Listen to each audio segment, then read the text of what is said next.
Hello बच्चों, कैसे हैं आप सभी लोग। आई होप आप सभी अच्छे होंगे।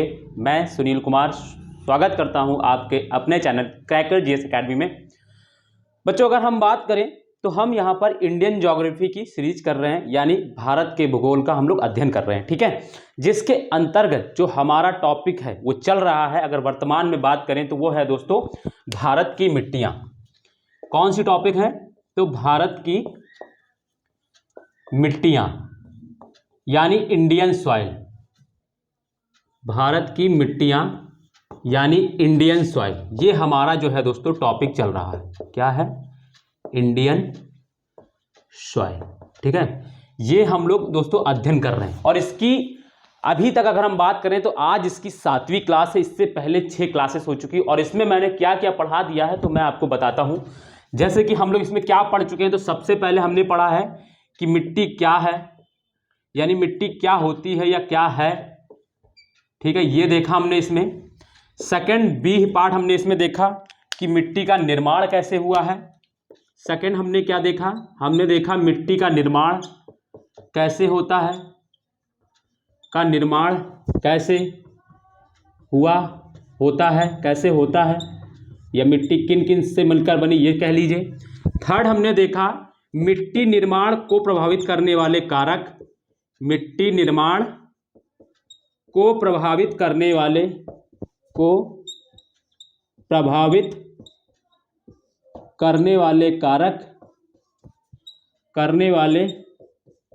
कारक, ठीक है। थर्ड हमने ये पढ़ चुके हैं।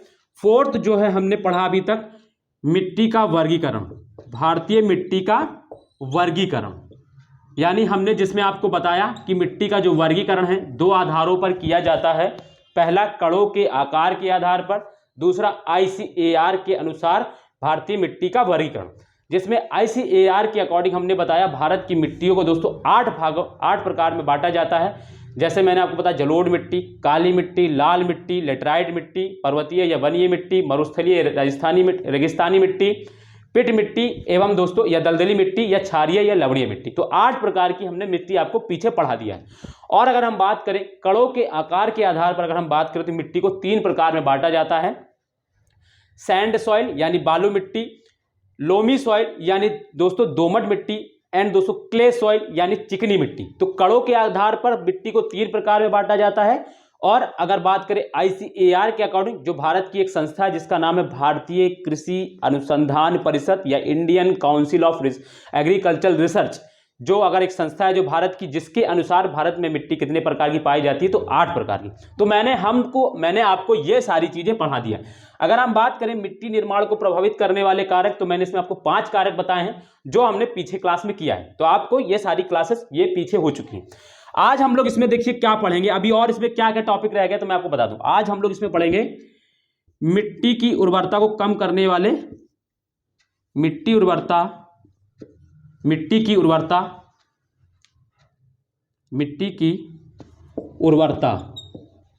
जो मिट्टी की उर्वरता की कमी के कारण, यानी मिट्टी में जो उसकी उर्वरता कम हो जाती है, उसके क्या क्या कारण है तो उसको देखेंगे। कमी के कारण दोस्तों, कमी के कारण को देखेंगे। फिर हम इसमें देखेंगे और इसमें क्या पढ़ना है तो अभी बता दूं मैं आपको।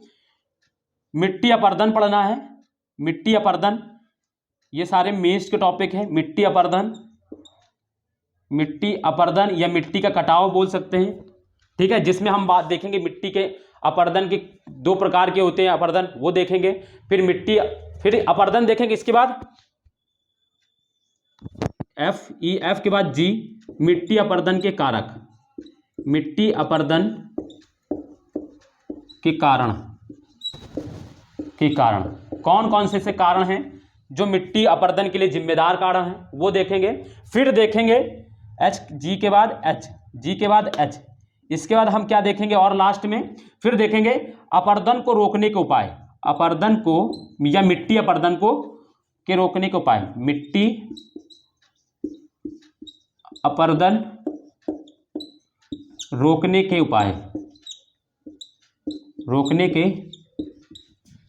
उपाय, तो हम अगर इतने चीजें कर लेते हैं, और इसमें एक और चीज है भारतीय मिट्टी की विशेषता, जो मैं लास्ट क्लास में आपको पढ़ाऊंगा। जब ये सब कुछ पढ़ा चुका हूंगा तब आपको ज्यादा वो समझ में आएगा। तो आप सोचिए, इतना कुछ अगर हम मिट्टी के संबंधी में पढ़ लेते हैं, तो वह चाहे पीटी का क्वेश्चन हो, यूपीएससी, यूपी पीसीएस, आरओ यारो, और भी जो भी अदर एग्जाम है वो सारे कवर होंगे। मेंस भी इससे सारा कवर होगा। ये सारे जो जितने भी टॉपिक मिट्टी की उर्वरता की कमी के कारण, ये सब भी देखो मेंस के टॉपिक हैं। और इसकी कमी को कैसे किया जाता है पूरा वो भी मैं लिखाऊंगा। फिर अपरदन, ये सारे जैसे अब मिट्टी अपरदन के कारण, ये सब मेंस के टॉपिक हैं। ये कभी आपसे यूपीएससी में पूछा जा सकता है, वो क्या कहते हैं पीटी में अदर या पीसीएस में, अदरवाइज किसी और एग्जाम में नहीं पूछा जाएगा। बट ये टोटली मेंस के टॉपिक हैं जो अभी मैं आपको कराने वाला हूं, ठीक है। तो आई होप आपको ये समझ में आ गया होगा कि हम लोग क्या पढ़ चुके हैं और क्या पढ़ने वाले हैं। तो हम अगर बात करें तो जैसे कि मैंने आपको बताया, ये पढ़ा चुका हूं, ये पढ़ा चुका हूं, ये पढ़ा चुका हूं, ये पढ़ा चुका हूं, और आज ये शुरू करेंगे हम लोग, ठीक है। तो ये शुरू करेंगे आज 5वां टॉपिक इसमें मिट्टी का। ये दोस्तों बहुत कॉम्प्रिहेंसिव क्लास है। UPSC, UP PCS, pre cum mains को कवर करते चलेगी, चाहे आरओ का पेपर हो या आरओ हो, चाहे और भी अदर एग्जाम हो, सारा कुछ कवर होगा इससे। दूसरी चीज, आपको फैक्चुअल सारा डाटा मिलेगा, सब आपको एकदम जीरो से लेकर हीरो तक, यानी शून्य से लेकर शिखर तक लेकर जाया जाएगा। पूरा एकदम मेंस लेवल पढ़ाया जाएगा, ठीक है। सब कुछ लिखाते हुए चल रहा हूं, आप पीछे क्लास देखेंगे आपको पता भी चल जाएगा, ठीक है। तो ये सारी चीजें हैं, और आज आप अगर पूरी क्लास देखेंगे तो आपको फील होगा कि हाँ इसी तरीके से पढ़ाई होती है, ठीक है।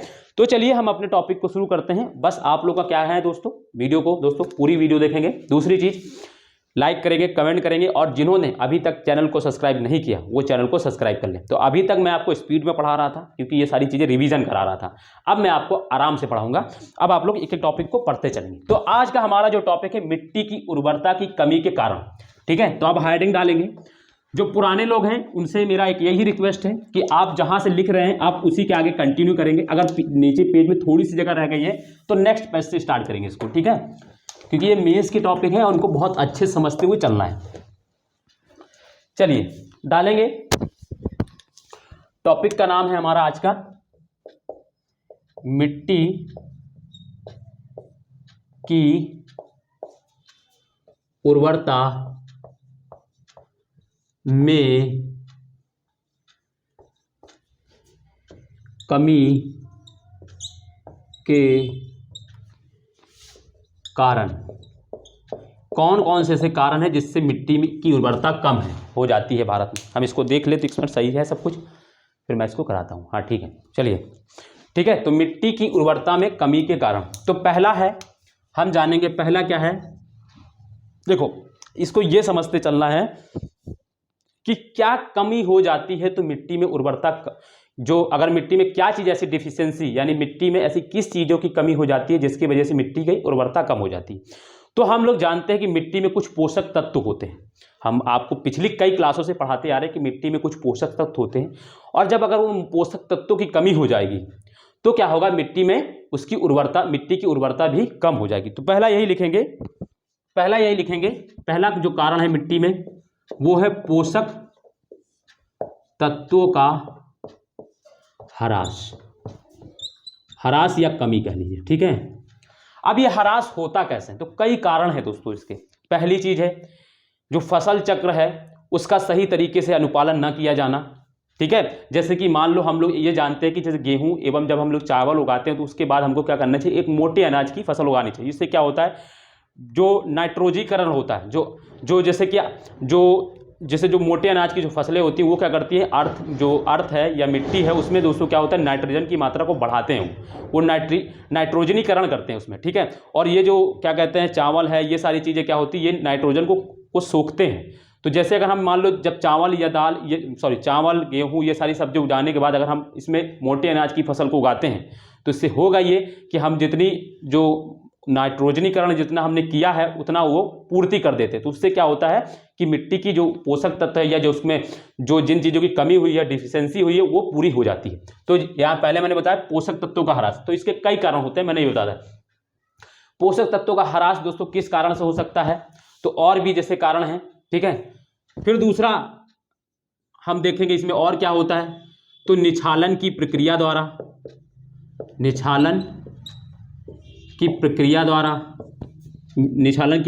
के कारण, ठीक है। तो मिट्टी की उर्वरता इससे भी कम होती। क्यों, मैंने जैसे आपको निछालन पीछे पढ़ाया, जब बहुत ज़्यादा आर्द्र एवं जो शुष्क मौसम की दशाएं होती है वो क्रमिक रूप से चेंज होती रहती हैं। चेंज होने से ये होता है कि बहुत मूसलाधार बारिश होती है। उन मूसलाधार बारिशों से ये होता है कि जो अर्थ में या जो मिट्टी है उसमें क्या होते हैं, कुछ पोषक तत्व होते हैं। वो पोषक तत्व क्या होते हैं, घुलकर नीचे चले जाते हैं या बहकर कहीं और चले जाते हैं। तो जब मिट्टी में जो पोषक तत्व थे वो घुल के जो क्या होते हैं, कुछ घुलनशील पोषक तत्व भी पाए जाते हैं मिट्टी में, मैंने बताया है। जैसे चूना है, अब चूना बारिश में पड़ेगा तो क्या होगा, घुल के नीचे चला जाएगा। और चूना जो है हमारी मिट्टी के लिए बहुत इंपॉर्टेंट है उपजाऊ बनाने के लिए। तो क्या होगा, जब वो घुल के नीचे चला जाएगा तो मिट्टी में क्या होगा, मिट्टी में चूना की कमी हो जाएगी। और भी पोषक तत्व ऐसे हैं जो जल में घुल जाते हैं। तो जब वो घुल जाएंगे तो वो मिट्टी में जब नीचे चले जाएंगे तो मिट्टी की उर्वरता क्या होगी, कम हो जाएगी। यानी उसकी उत्पादन क्षमता, उसकी कृषि या फसल उत्पादन क्षमता कम हो जाएगी। तो उससे क्या होगी, उसकी उर्वरता कम हो जाएगी। तो यही मैंने लिखा है कि निछालन की प्रक्रिया के कारण, ठीक है, निछालन की प्रक्रिया के कारण भी दोस्तों क्या होता है, मिट्टी में उर्वरता मिट्टी की कम होती है। ठीक है, दूसरा है अपर्दन।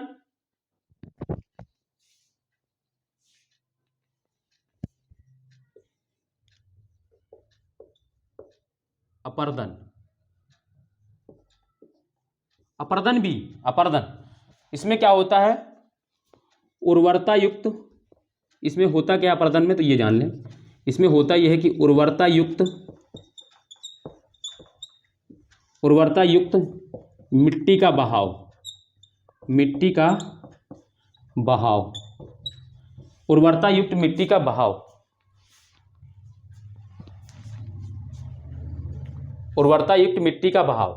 तो इस देखो अपर्दन, देखो अपर्दन में अभी आपको पढ़ाने वाला हूं। जो है अपर्दन भी जो है मिट्टी की उत्पादकता को कम करता है। कैसे, जैसे क्या होता है, मान लो मिट्टी की जो ऊपरी परत है वो बहुत उपजाऊ है, और अपर्दन क्या होता है, अपर्दन क्या होता है, अपर्दन जल एवं वायु के द्वारा मिट्टी को एक जगह से उठाकर दूसरी जगह ले जाना। ठीक है, ये इसको अपर्दन बोलते हैं, एक जगह से काट के दूसरी जगह ले जाते हैं। तो उससे क्या होगा, मान लो कोई एक जो सतह है उसमें उर्वरता है, बट उसमें क्या हुआ, जल के कारण और हवा के कारण मिट्टी जो उसमें जो पोषक तत्व हैं उड़कर कहीं और चले गए, कहीं और चले गए। तो उससे क्या होगा, उस क्षेत्र की जो उर्वरता है, उस क्षेत्र में जो पोषक तत्व थे उड़कर देखो कहीं और चले गए या बहकर कहीं और चले गए। तो उससे क्या होगा, उस मिट्टी की उर्वरता भी कम हो जाएगी। तो वही मैंने लिखा है अपर्दन, यानी उर्वरता युक्त मिट्टी का बहाव। उर्वरता युक्त मिट्टी का बहाव कैसे हो सकता है, जल में के द्वारा हो सकता है, कटाव करती है जल, ये मैं पीछे पढ़ा ही चुका हूँ। हवा कुछ मिट्टी के कण होते उड़ा कर ले जाएंगे, तो मान लो वो उर्वरता युक्त जो मिट्टी उड़कर कहीं और चली जाए, तो उस क्षेत्र में जहां पर अपर्दन ये वाला काम हो रहा है उस क्षेत्र में तो मिट्टी की में उर्वरता की कमी हो जाएगी, नहीं हो जाएगी। तो ये कारण है। ठीक है, चौथा है कृषि भूमि का, लिखेंगे कृषि भूमि का अति उपयोग, कृषि भूमि का अति उपयोग, अति उपयोग। ठीक है, कृषि भूमि का अति उपयोग। हम लोग क्या कर रहे हैं, भूमि का बहुत ज्यादा दोहन कर रहे हैं हम लोग, जो है कृषि जो है, ठीक है, कृषि जो है उसका बहुत ज्यादा उपयोग कर रहे हैं और ऐसी ऐसी फसलें उगा रहे हैं जो उस मिट्टी में उपज भी नहीं होती, जिसमें उसमें हम लोग यूरिया डाल रहे हैं, खाद डाल रहे हैं, सब डाल के क्या कर रहे हैं हम लोग, उससे क्या हो रहा है, मिट्टी की उर्वरता को कम कर रहे हैं। तो अति कृषि भूमि का अति उपयोग, यानी जो कृषि भूमि है उसका बहुत ज्यादा दोहन कर रहे हैं हम लोग। ठीक है, फिर पांचवा जो है दोषपूर्ण कृषि प्रबंधन, दोषपूर्ण कृषि प्रबंधन, कृषि प्रबंधन, ये भी हमारी मिट्टी की उर्वरता में कमी का बहुत बड़ा कारण है। जैसे कि मैंने आपको क्या बताया कि हम लोग गेहूं के बाद हमें क्या करना चाहिए, गेहूं के बाद हमें एक ऐसी फसल उगानी चाहिए जो अर्थ को, जो मिट्टी को नाइट्रोजन की पूर्ति करे। बट हम लोग क्या कर रहे हैं, गेहूं के बाद फिर ऐसी ही फसल दूसरी कोई उगा देते हैं, जो मोटे फसल हम लोग नहीं उगाते, कुछ और, जो हम लोग उन फसलों को ज़्यादा प्रायोरिटी दे रहे हैं जो वाणिज्यवाद को बढ़ावा दे रहे हैं या जिनसे हमको प्रॉफिट ज़्यादा होती है। जैसे गेहूं है, चावल है, ये महंगी होती हैं, तो इससे क्या होती है, हम इनको उपजाने में ज़्यादा काम वो कर रहे हैं। ठीक है, तो इस वजह से भी क्या हो रहा है, जो कृषि का जो चक्र है, जो कृषि चक्र है वो बिगड़ गया है। उस वजह से जब कृषि चक्र बिगड़ा है तो उससे क्या हुआ है, उससे मिट्टी की उर्वरता में भी कमी आई, क्योंकि एक फसल जो है मिट्टी के पोषक तत्व को ले जाती है, दूसरा फिर जो हम नाइट्रोजनीकरण वाली करते हैं, मिट्टी फसल उगाते हैं, तो उससे मिट्टी में पोषक तत्व की पूर्ति होती है। तो इस वजह से दोस्तों क्या होता है, इससे भी क्या हो रहा है, दोषपूर्ण कृषि प्रबंधन। ये भी समझ में आ गया होगा, कोई दिक्कत नहीं। छठा देखो, आपको कभी पूछा जाए कि मिट्टी की उर्वरता में कमी के कारण क्या है, आप यही पॉइंट लिखिएगा, इसमें ज्यादा डिस्क्राइब करने के कारण नहीं है। आप लिख देंगे पोषक तत्वों का ह्रास, तो वो समझ जाएगा कि पोषक तत्वों का ह्रास हो रहा है। बस इसमें थोड़ा सा कुछ लिख दीजिए, आपको 150 वर्ड से ज्यादा इसमें क्वेश्चन नहीं आने वाला है। ठीक है, 150 वर्ड से ज्यादा इसमें क्वेश्चन नहीं आने वाला, यूपीएससी हो या यूपीपीसीएस हो। और 150 वर्डों में पहले आप मिट्टी की उर्वरता में कमी के कारण अगर जब बताएंगे तो आपको फिर ये भी तो बताना होगा कि मिट्टी क्या होती है। तो कम से कम 20 से 25 वर्ड में हमको यही बताना होगा मिट्टी क्या होती है, फिर मिट्टी में उर्वरता की कमी का कारण क्या है, फिर हम इस कमी को कैसे दूर करेंगे ये बताएंगे। तो वैसे ही 150 वर्ड हम आराम से लिख लेंगे, तो आपको ज़्यादा इनको एक्सप्लेन करने की वहाँ टाइम नहीं मिलेगा। आपको ऐसे की पॉइंट याद रखने हैं, और ये की पॉइंट की हमने जो आपको पीछे बैकग्राउंड तैयार कराया कि कैसे पोषक तत्वों का ह्रास होता है, तो आप इसमें एक आध पॉइंट कुछ लिख दीजिए। निछालन की प्रक्रिया के कारण आप इसमें कुछ थोड़ा सा बता दीजिए। अपर्दन उर्वरता, तो ये भी आप इसमें कुछ ज़्यादा है नहीं। कृषि भूमि का अति उपयोग, ये भी आप समझ ही गए हैं कि दोषपूर्ण कृषि पद्धति, आप लिख दीजिए कि एक फसल चक्र जो है उसका बिगड़ जाना, ये हमारे लिए किस दोषपूर्ण कृषि प्रबंधन है। तो आपको वहां पे ज्यादा एक्सप्लेन करने का टाइम नहीं मिलेगा, और आपको ज्यादा एक्सप्लेन करने की जरूरत भी नहीं, क्योंकि 150 वर्ड में क्वेश्चन ये आएगा, इससे ज्यादा इसमें कुछ नहीं पूछा जाएगा। ठीक है, इस चीज ध्यान रखना। दूसरा, यूरिया युक्त खाद्य पदार्थों का अत्यधिक उपयोग। यूरिया युक्त खाद, यूरिया युक्त खाद का अत्यधिक प्रयोग, इससे भी क्या हो रहा है, हमारी मिट्टी की जो उर्वरकता है वो कम हो रही है। अत्यधिक प्रयोग, ये जान लो, इससे हमारी फसल तो ज़्यादा हो जाती है, बट मिट्टी की जो उत्पादन क्षमता है जो उसमें क्या हो रही है, डिफिशियंसी, उसमें कमी हो रही है। जैसे जैसे हम जितना ज़्यादा यूरिया युक्त खाद का प्रयोग कर रहे हैं, उससे क्या हो रहा है, मिट्टी की उत्पादन क्षमता, देखो उस समय जब हम जैसे फसल में डालेंगे तो फसल में उत्पादन तो बढ़ेगा, बट मिट्टी की उत्पादक क्षमता कम हो रही है। फसल का उत्पादन बढ़ रहा है। देखो इस शब्द को समझेंगे, मेरी बात को ध्यान से सुनेंगे, मैं दो शब्द का यूज कर रहा हूं। पहला शब्द यूज कर रहा हूं कि फसल का उत्पादन तो बढ़ रहा है, क्योंकि हम जब से हम ये क्रांति आई, हमारे यहाँ हरित क्रांति आई है, तब से हमने यूरिया का बहुत ज़्यादा उपयोग किया।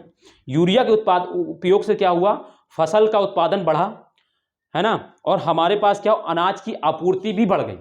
हम क्या है, आज हम इतना ज़्यादा अनाज उत्पादन कर पाते हैं कि हम दूसरे को एक्सपोर्ट भी कर पाते हैं, यानी उसका हम निर्यात भी कर पाते हैं। ये सिर्फ हुआ है हरित क्रांति के वजह से।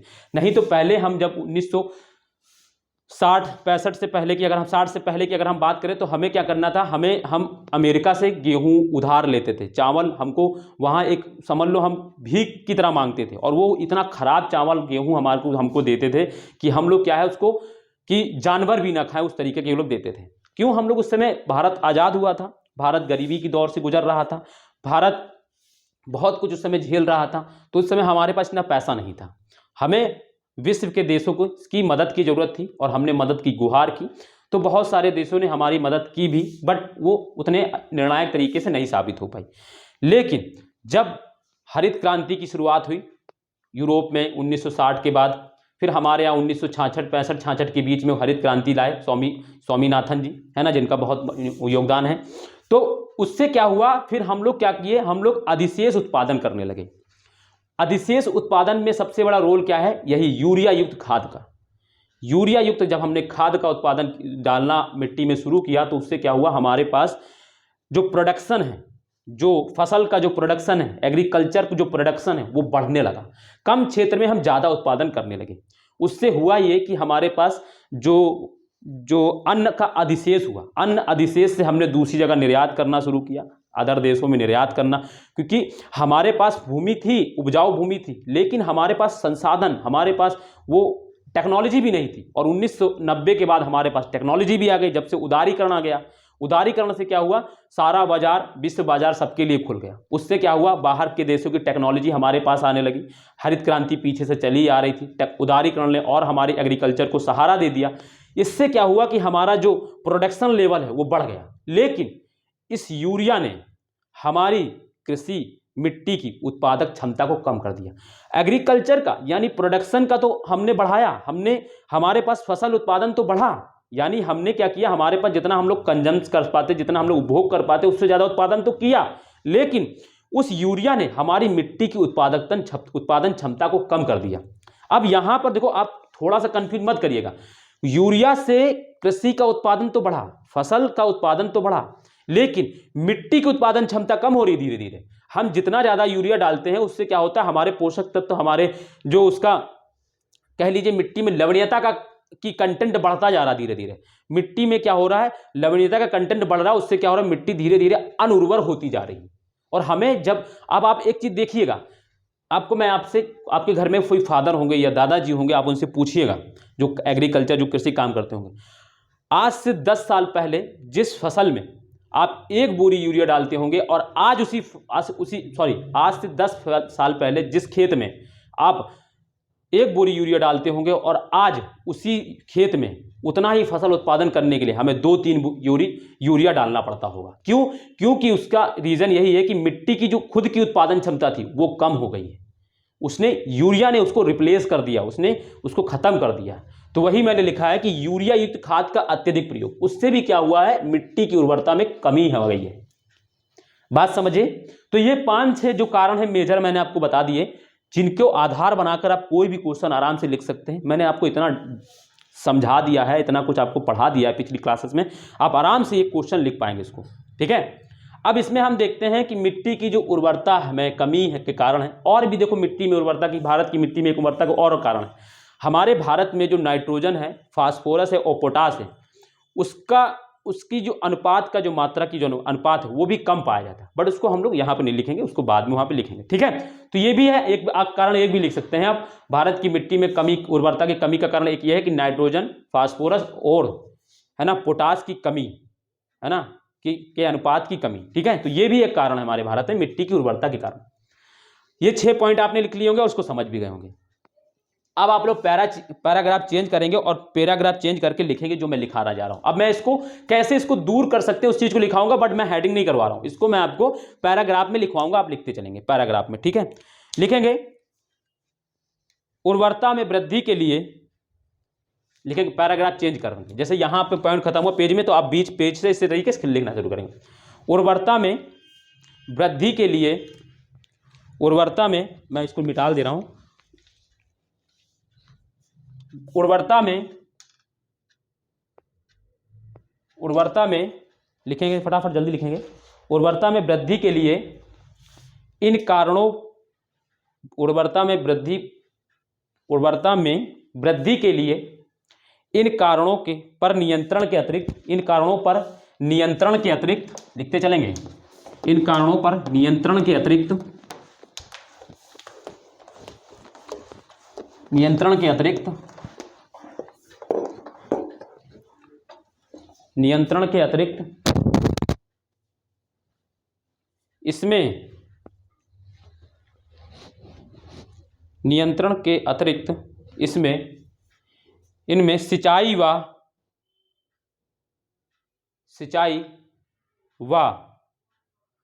फसलों में आवश्यकता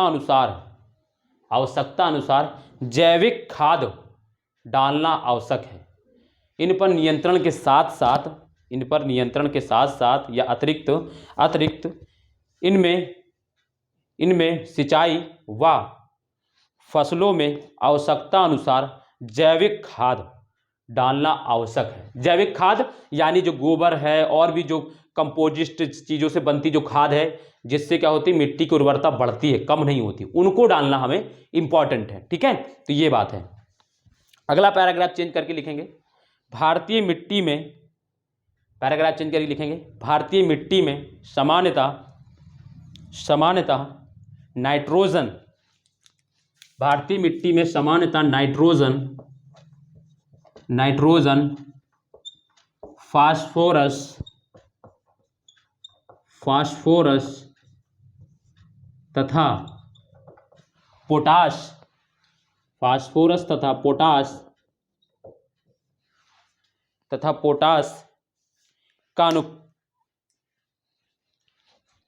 फास्फोरस की कमी होती है।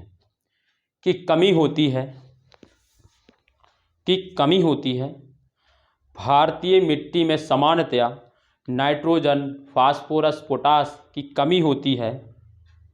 ठीक है, अब इस कमी को कैसे दूर किया जाए तो वही लिखेंगे, अगले इसी में लिखेंगे आगे। कार्बनिक पदार्थों व उर्वरकों को डालकर, खाद उर्वरकों को डालकर इस कमी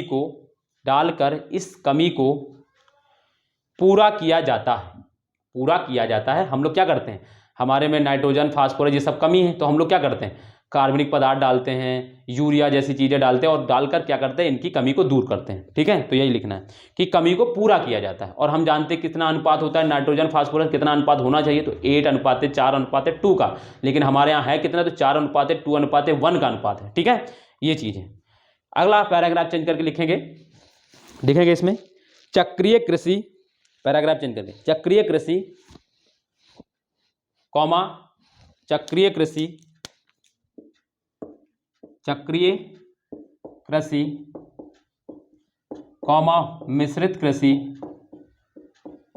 मिश्रित कृषि, ठीक है, मिश्रित कृषि आदि से मिट्टी की गुणवत्ता में आदि से मिट्टी की गुणवत्ता में वृद्धि होती है। देखो, चक्रीय फसल का मतलब क्या होता है, जो पैटर्न होता है इसको बदलते रहना है, एक ही फसल बार बार नहीं उत्पादन करना है, बदलते रहना है। जो पोषक तत्व, कुछ फसलें ऐसी जो पोषक तत्व को लेती है, दूसरी फसल ऐसी उगानी जो पोषक तत्व अर्थ में दे, वैसी, तो उससे क्या मिश्रित कृषि का भी उपयोग करना चाहिए, है ना, मिश्रित कृषि का। तो इससे क्या होगा, हमारी जो मिट्टी की जो उर्वरता है वो हम लोग उसको कम कर पाएंगे, कुछ तरीके उसी में वृद्धि कर पाएंगे उसमें। ठीक है, फिर लिखेंगे, अगला पॉइंट है, अगला पैराग्राफ चेंज करके लिखना है। ठीक है, अगला पैराग्राफ चेंज करके लिखना है, देश में मृदा की समस्याओं के समाधान के लिए 1953 में, बहुत इंपॉर्टेंट, देश में मृदा की समस्याओं के समाधान के लिए 1953 में भारतीय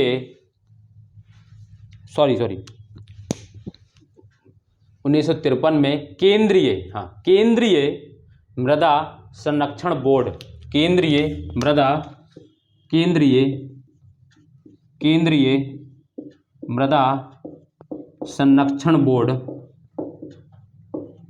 मृदा संरक्षण बोर्ड का गठन किया गया है। यानी ये भी क्या है, हमारी मिट्टी की उर्वरता को देखने के लिए 1953 में केंद्रीय मृदा संरक्षण बोर्ड का गठन किया गया। ठीक है, तो एक ये भी उपाय किया गया मिट्टी की उर्वरता को देख रेख रखने के लिए। अगला पॉइंट लिखेंगे, अगला पैराग्राफ चेंज करके लिखेंगे, ये सारी चीज पैराग्राफ चेंज करके लिखना है। ठीक है, चाहे तो आप इसको पॉइंट भी बना सकते हैं और चाहे पैराग्राफ में, मगर हम पैराग्राफ में लिखा दें ज़्यादा बेटर रहेगा। ठीक है, अगला लिखेंगे मृदा की समस्याओं के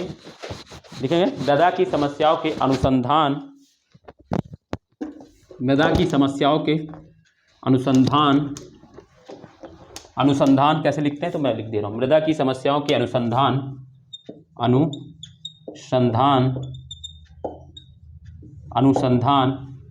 ये धनुष वाला था। ठीक है, अनुसंधान एवं प्रदर्शन के लिए 8 क्षेत्रीय केंद्रों का गठन किया गया है। ठीक है, मृदा की समस्याओं के समाधान एवं अनुसंधान के लिए समस्याओं के अनुसंधान एवं प्रदर्शन के लिए 8 क्षेत्रीय केंद्रों का गठन किया गया, 8 क्षेत्रीय केंद्रों का गठन किया गया है। ठीक है, तो ये भी मिल गया होगा। मतलब क्या है, हम जो मिट्टी में क्या समस्याएं हैं उनको जानने के लिए हमने क्या किया, अलग पूरे देश में 8 केंद्र ऐसे बनाए हैं, अलग अलग 8 क्षेत्रीय केंद्र बनाए हैं। ठीक है, अब आपका एक काम है कि ये ढूंढना है आपको, ये 8 क्षेत्रीय केंद्र कौन कौन से हैं। ठीक है, कौन कौन से कृषि संबंधी अनुसंधान केंद्र जो है 8 हैं, वो कहाँ पर हैं, कौन कौन से हैं, तो आपको ढूंढना है। ये काम है आपकी, लिस्ट बनानी इनको। ठीक है, अगला पैराग्राफ चेंज करके लिखेंगे, मरुस्थल की समस्या के अध्ययन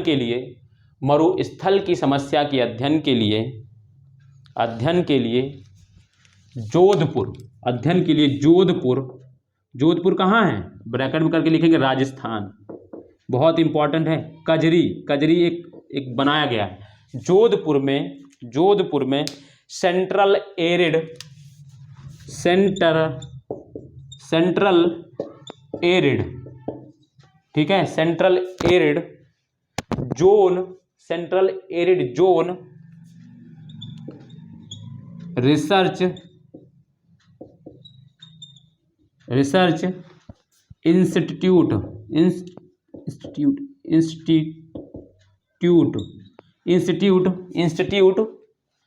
ब्रैकेट में करके लिखना KCAZRI, कजरी बोलते हैं इसको, ठीक है, कजरी CAZRI की स्थापना की गई है, ठीक है। यानी मरुस्थलीकरण को रोकने के लिए, मरुस्थलीकरण के क्या उपाय किए जाएं कि मिट्टी का जो मरुस्थलीकरण हो रहा है उसको रोकने के लिए जोधपुर में central arid zone research institute यानी कजरी का जो है उसकी क्या किया गया है, स्थापना की गई है। तो ये कुछ समस्या थी, हमारे उर्वरता बढ़ रही, उसकी समस्या क्या थी वो मैंने लिखाई, क्या उपाय किए गए हैं वो मैंने आपको बता दिया, क्या कर सकते हैं हम लोग, ये सारी चीजें कर, सरकार ने क्या उपाय किए हैं और क्या करना चाहिए ये भी चीजें हमने देख ली, ठीक है।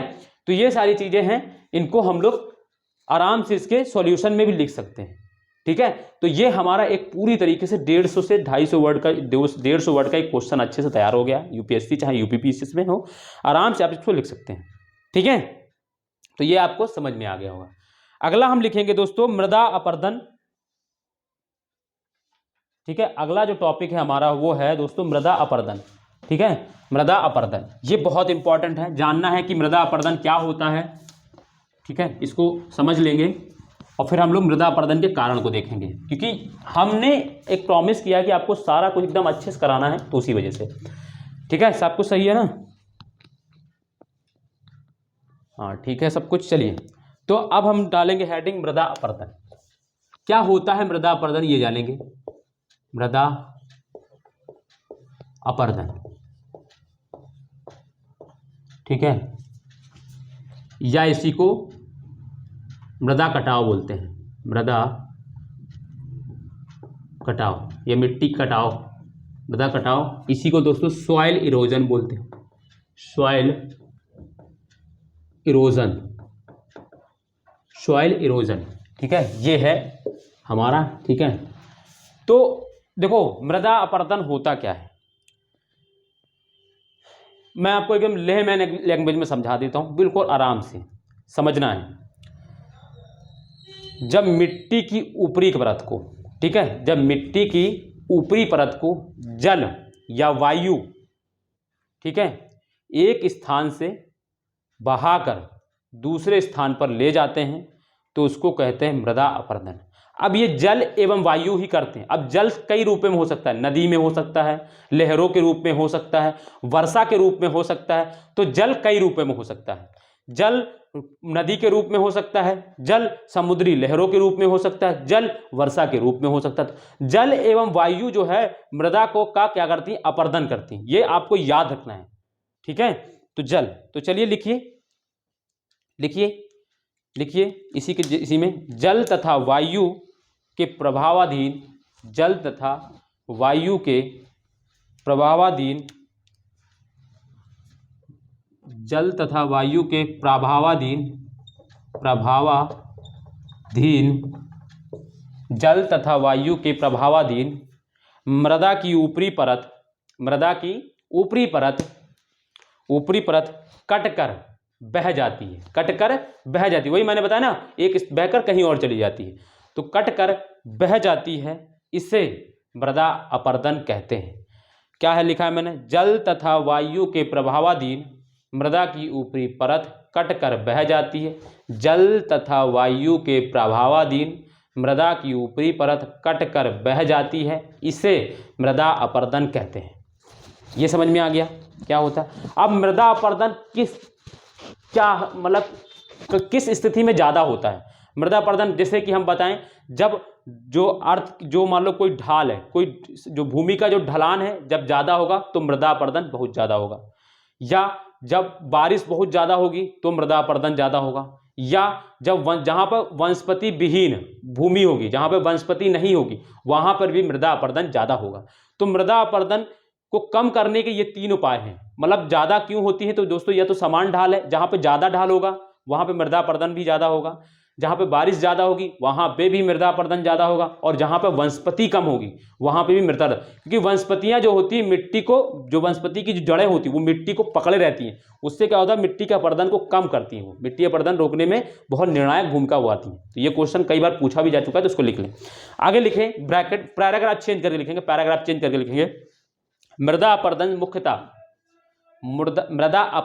मुख्यतः वनस्पतिहीन, मैंने बताया ना वही चीजें, वनस्पतिहीन, मृदा अपरदन मुख्यतः वनस्पतिहीन, ऐसे लिखेंगे इसी में, वनस्पतिहीन, ढालू तथा कम ह्यूमस वाले कारकों में, कम ह्यूमस वाले इलाकों में अधिक होता है।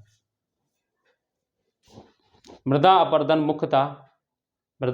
मुख्यतः वनस्पतिहीन, ढालू तथा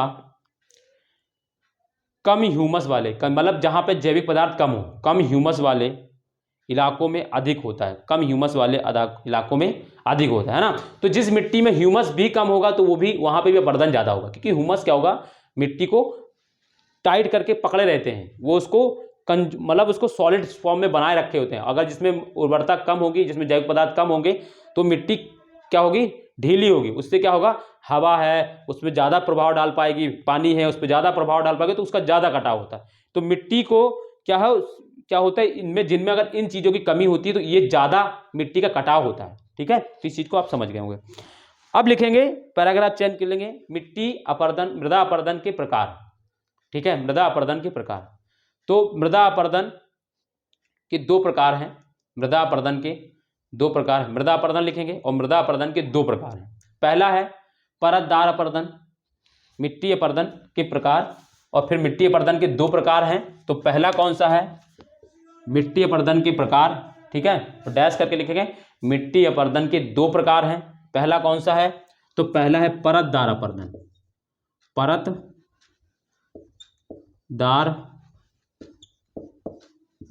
अपरदन। ठीक है, इसको क्या बोलते हैं, लेयर इरोजन।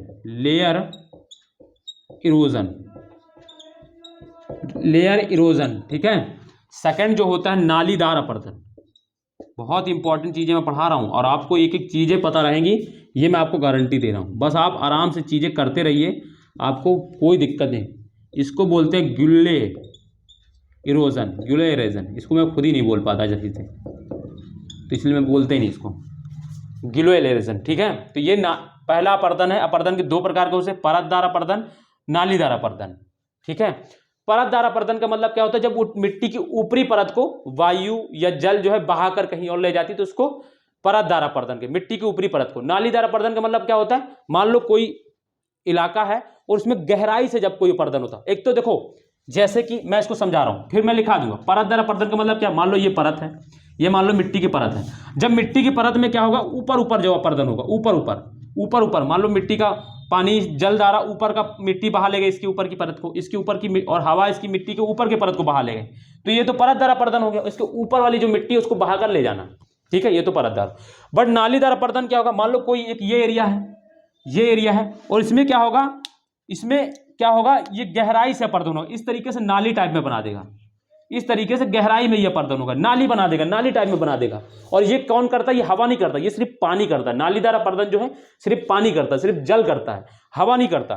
तो ये जान लो, ये क्या होता है, नालीदार अपरदन। और परतदार अपरदन का मतलब मिट्टी की जो ऊपरी परत होती है उसको पानी या वायु द्वारा बहाकर कहीं और ले जाती, तो उसको क्या बोलते हैं, अब परतदार अपरदन। और जब नालीदार अपरदन मतलब कोई मिट्टी की सतह है उसमें क्या होगा, गहराई से जब अपरदन होता है उसको नालीदार अपरदन कहते हैं। ठीक है, तो आप समझ गए, इसको लिख लेना है। तो पहला डालेंगे परतदार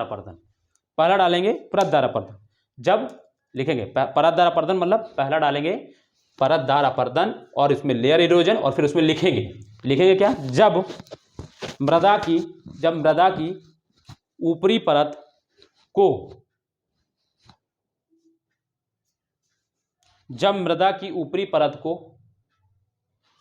जल बहा ले जाए, वही मैंने बताया, ऊपरी परत को जल बहा ले जाए, या वायु उड़ा ले जाए। जब मृदा की ऊपरी परत को जल बहा ले जाए या वायु उड़ा ले जाए तो उसे परतदार अपरदन कहते हैं।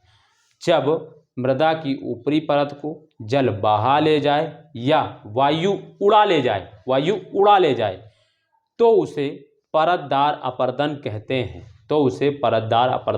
हैं। लिख लिया होगा। पैराग्राफ चुन के लिखेंगे। यह क्रिया उन क्षेत्रों में होती है, कहाँ पर होती है ये क्षेत्र क्रिया तो जाने। यह क्रिया उन क्षेत्रों में होती है जहाँ भूमि समान ढाल वाली, जब भूमि समान ढाल वाली, ऐसा नहीं है ये ऐसे ही इलाके में होगी। ऐसा नहीं है कि मान लो यहाँ पर इस तरीके से ढाल है तो नहीं, जहाँ पे समान ढाल होगी वहाँ पर यह अपरदन ज़्यादा होता है। ठीक है, तो ये समझ, समान ढाल मतलब इस तरीके से, और अधिक तीव्र ढाल वाला ये वाला। ठीक है, तो ये जानना है। तो ये मैंने लिखाया है, यह क्रिया उन क्षेत्रों में होती है जहाँ भूमि समान ढाल वाली, कौमा, एवं वर्षा बौछारों में होती है। जहाँ वर्षा तेज नहीं, बौछारों में, तेज होगी तो गहराई ज़्यादा कटा, बौछारों में हो तथा वनस्पति का अभाव हो। ठीक है, वर्षा बौछारों में होती हो तथा वनस्पति का अभाव हो, तो ये क्रिया उन क्षेत्रों में होती है, परतदार अपरदन। नेक्स्ट डालेंगे दूसरा, लिख लिया होगा, नालीदार अपरदन। ठीक है, मैंने समझा दिया है कि ये कोई पूरे क्षेत्र में नहीं, किसी एक क्षेत्र में बहुत गहराई से जल द्वारा कटाव किया जाता है। इसमें हवा नहीं खड़ती, इसमें वायु नहीं, जल द्वारा इसमें कटाव होता है। ठीक है, तो यही पॉइंट लिखना है इसमें लिखें, तीव्र ढाल। ठीक है, आगे नालीदार अपरदन हेडिंग डाला। नालीदार मतलब गुले इरोजन, नालीदार अपरदन यानी गुले इरोजन, और इसमें लिखेंगे तीव्र ढाल तथा भारी वर्षा वाले, वहां पर बौछारों वाले वर्षा और यहाँ पर भारी वर्षा। तीव्र ढाल और वहां पर क्या था, सामान्य ढाल, वहां पर सामान्य ढाल था। एक देखो समझना है फर्क, यही चीजें हैं, यही तो ज्योग्राफी की एक मतलब है। हर चीज है एक ही में, बट थोड़ा थोड़ा फर्क होने की वजह से चीजें बदल जाती हैं। तो वहां पर सामान्य ढाल यानी कम ढाल था, मैंने क्या बोला, जैसे ये है, और तीव्र ढाल मतलब जैसे ये है, और भारी वर्षा और बौछारों वाली वर्षा। परतदार लेयर जब अपरदन होता है तो उसमें बौछारी वर्षा होती है, हल्की फुल्की वर्षा होती है, मगर जब नालीदार अपरदन होता है तो उसमें भारी वर्षा होती है। ठीक है, तो यही लिखना है। तो लिखना है तीव्र ढाल तथा भारी वर्षा वाले क्षेत्रों में तीव्र गति से, तीव्र ऐसे लिखा जाता है। मैं टफ जो शब्द होते हैं मैं उनको लिख देता हूँ, कुछ बच्चे हैं जो हिंदी में थोड़ा कम समझ पाते। तीव्र गति से बहता हुआ जल जब मिट्टी में कटाव करता है, जब मिट्टी में कटाव करके, तीव्र गति से बहता हुआ जल जब मिट्टी में कटाव करके नालियां बना देता है। मैंने क्या बताया, जैसे ये नालियां बना देता है तो उसे नालीदार अपरदन कहते हैं। लिखेंगे फिर से, मैं बोला, तीव्र ढाल तथा भारी वर्षा वाले क्षेत्रों में जब जल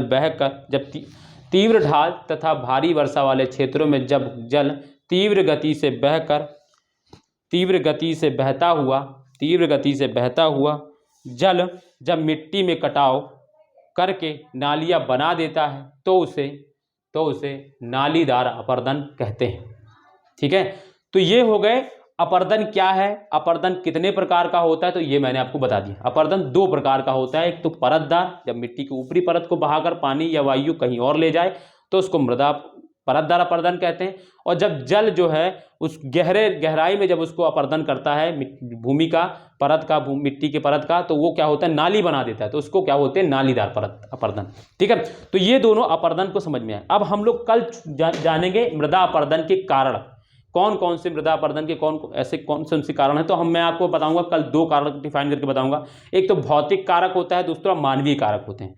मृदा अपरदन के दो कारक हैं, एक तो भौतिक कारक और मानवीय कारक। तो भौतिक कारक में कौन कौन से कारक आते हैं वो मैं बताऊंगा आपको, और मानवीय कारक में कौन कौन से कारक आते हैं वो मैं आपको बताऊंगा। ठीक है, तो आज हम लोग यहीं तक रखेंगे, बाकी मृदा अपरदन के कारण कौन कौन से हैं तो वो हम लोग कल करेंगे। ठीक है, तो दोस्तों उम्मीद है कि आपको आज का सेशन अच्छा लगा होगा और वीडियो पसंद आई होगी।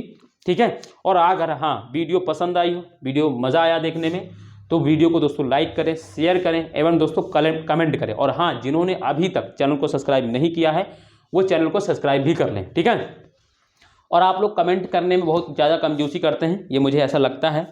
ठीक है, तो कमेंट भी कर दिया करें थोड़ा थोड़ा। बाकी आप लोग ठीक है। तो चलिए फिर हम लोग आज यहीं तक रखते हैं। और हाँ देखो, पढ़ने का यही तरीका है, हर चीज़ को समझते चलना है पूरा। अगर आप यूपीएससी यूपीपीसी की तैयारी कर रहे हैं तो एकदम ईमानदारी से उसी अकॉर्डिंग पढ़ाई भी करिए। ये नहीं मिट्टी पढ़ ली तो सिर्फ मिट्टी क्या है, मिट्टी के प्रकार बस पढ़ के चले गए, नहीं, मिट्टी से वहाँ से क्वेश्चन नहीं आता, वहाँ से पीटी से क्वेश्चन आएगा। मिट्टी का जो क्वेश्चन आता है यहाँ से आएगा, मिट्टी में उर्वरता की कमी के कारण क्या है, उस कमी को कम करने के उपाय बताइए, है ना, उर्वरता की कमी को कम करने के उपाय बताइए, तो वो बता दिया मैंने। मिट्टी अपर्दन के कारक कौन कौन से वो बताइए, तो मैंने आपको इसलिए पहले मिट्टी अपर्दन समझाया, फिर मिट्टी अपर्दन के प्रकार समझा दिए। अब कल हम मिट्टी अपर्दन के कारक आप लोग जान जाएंगे, और फिर मिट्टी अपर्दन को रोकने के उपाय क्या है वो भी लिख लेंगे। तो पूरा देखिए मिट्टी का चैप्टर कवर हो जाएगा, और प्री हो या मेंस हो, क्वेश्चन कहीं से भी आएगा आपका पूरा कंप्लीट होगा, ये मेरी आपको गारंटी। और बाकायदा बच्चे समझते हुए चलेंगे। ये देखिए जिस तरीके से आज समझा है, तो पढ़ाई दोस्तों इसी तरीके से करें, तभी आपका कुछ भला हो पाएगा, आप तभी कुछ कर पाएंगे जीवन में। अदरवाइज यूपीएससी यूपीपीसी जैसी अगर आप तैयारी कर रहे हैं तो फिर ये यूट्यूब जो गंद फैला के रखे हैं ना, उनमें अगर आप फंस गए तो ज़िंदगी भर करेंगे फिर भी नहीं होगा। तो उससे थोड़ा सतर्क रहें, जाने की हमें पहले सबसे पहली चीज़ तो आपको ये याद रखना है कि हमारे सिलेबस क्या है, क्वेश्चन पेपर कैसा आता है, पीवाईक्यू क्वेश्चन पेपर देखें उठाकर, तब किसी पेपर अगर टीचर से जुड़े, अगर वो उस तरीके से पढ़ा रहा है तो आप उसको फॉलो करें। अदरवाइज को छोड़ दें, चाहे वो आपका सगा संबंधी हो, चाहे जितना आपको प्रेमी हिती हो आपका, आप चाहे उससे आपका जितना लगाओ, क्योंकि आपको उसको सिलेक्शन में योगदान नहीं रहेगा, फिर वो क्या रहेगा, उसकी दुकान चलेगी, आपका जीवन बर्बाद हो जाएगा। तो आपको चीज़ें देखते हुए चलना है, समझते हुए चलना है कि क्या आता है सिलेबस में, क्या है, क्या टॉपिक आता है, क्या क्वेश्चन पूछे जाते हैं, पीटी हो चाहे मेंस हो, दोनों का आप जब इसका तुलनात्मक अध्ययन कर लेंगे तभी किसी टीचर से कंटिन्यू करिए, ठीक है। तो ये मैं आपको मेरे साथ भी लागू करें या किसी दूसरे टीचर से पढ़ते हैं तो उसके साथ भी यही चीज़ लागू करें, ठीक है। तो चलिए तो आज हम लोग यहीं तक रखते हैं, बाकी कल मिलेंगे। और जुड़ने के लिए दोस्तों धन्यवाद। तो कल मिलेंगे, तब तक के लिए अपना ध्यान रखिए। बाय, नमस्ते, जय हिंद दोस्तों।